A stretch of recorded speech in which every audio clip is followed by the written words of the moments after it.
Welcome back, guys. This is being recorded Sunday, September 28th, a day before perhaps one of President Donald Trump's most consequential meetings at the White House to date. He will be meeting with Israeli Prime Minister Benjamin Netanyahu to talk about, amongst several other topics, I'm sure, the future of the West Bank. Now, this is happening amidst the backdrop of a continued offensive into Gaza City run by the IDF, known as Gideon's Chariot 2. There's a biblical reference there.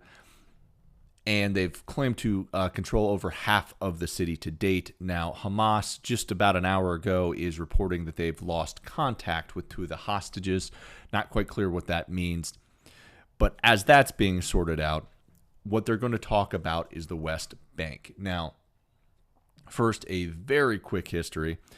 The West Bank obviously is a large portion of what makes up the modern state of Israel.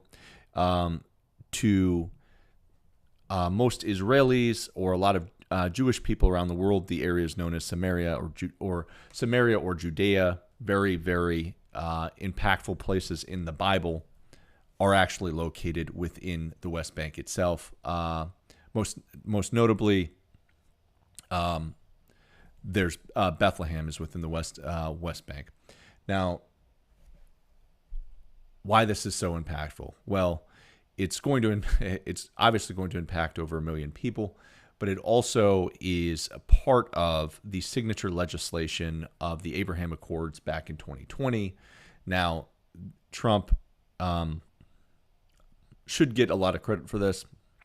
The Abraham Accords started the process of normalizing relations with a lot between Israel and a lot of its Arab neighbors, notably the United Arab Emirates. Now, the Emirates offered to normalize these relations in exchange for an Israeli promise to help kick off the U.S. brokered effort to basically allow more autonomy in the West Bank. Now, quick history on the West Bank itself. Now, during the formation of the State of Israel, the modern State of Israel, after the 1948 Arab-Israeli War, the land west of the Jordan River was formerly part of the British Mandate for Palestine, taking part of Transjordan. Now, it was formally annexed and named the West Bank. Jordan continued to rule it until 1967. Then they had Israel and a lot of the Arab nations had another war, the 1967 war, or the Six-Day War in June 1967. Israel captured all of the West Bank from Jordan, putting it effectively under Israeli military control. It was under military occupation, ostensibly. They established military administration over it, a status that was deemed illegal by most of the international community.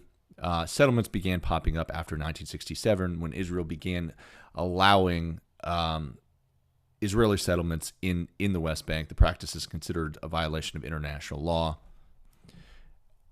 Israel disputes this. Now, there was a shift in control officially when Jordan relinquished its claim to control of the bank in 1988. Then in the 1993, very impactful event for the Arab-Israeli peace process was the Oslo Accords. Now, under the Accords brokered by the United States and under Bill Clinton, it divided the West Bank into 3 administrative areas, A, B, and C, giving the Palestinian Authority varying degrees of control. However, Israel retained security control in all areas, which is a point I'll get to here in just a second, and why it's so impactful to Trump's meeting.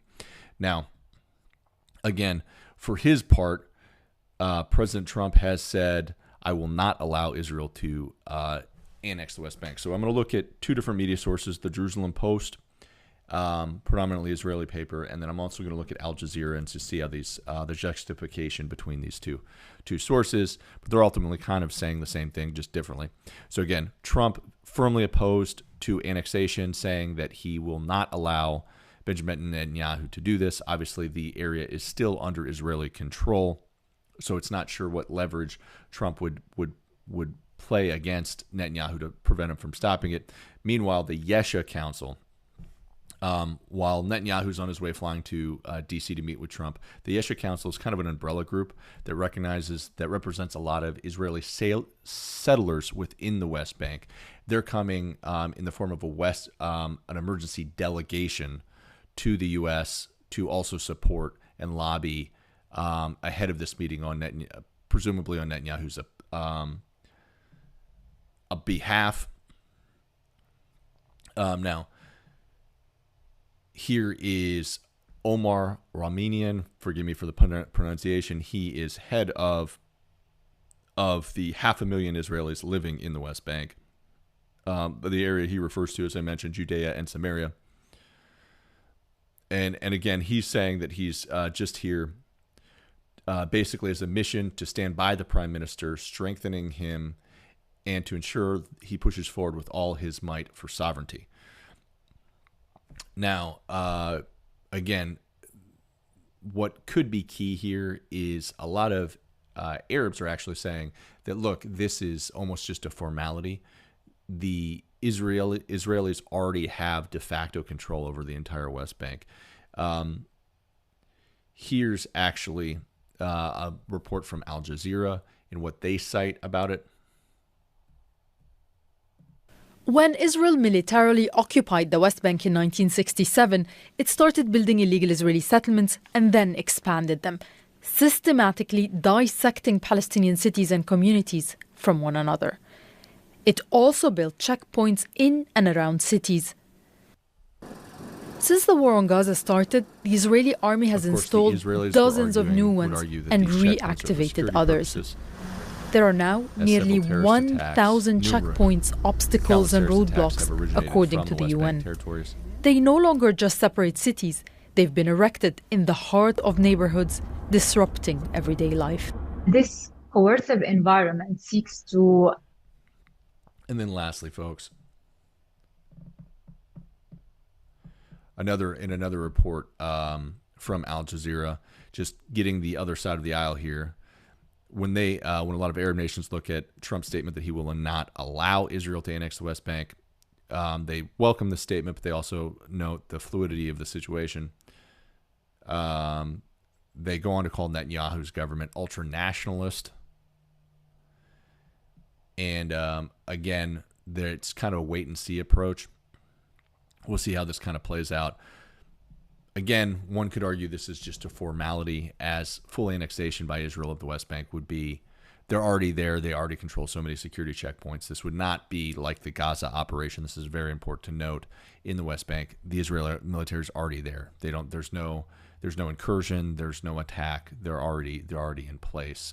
It would just be taking nominal control of the rest of the territory, and it would be in basically putting a paper stamp on what already exists, according to many people who view the situation. So we'll continue to watch this, but that's an important background ahead of what you'll be seeing in major U.S. headlines tomorrow, what's going on behind the scenes. So stay tuned for more.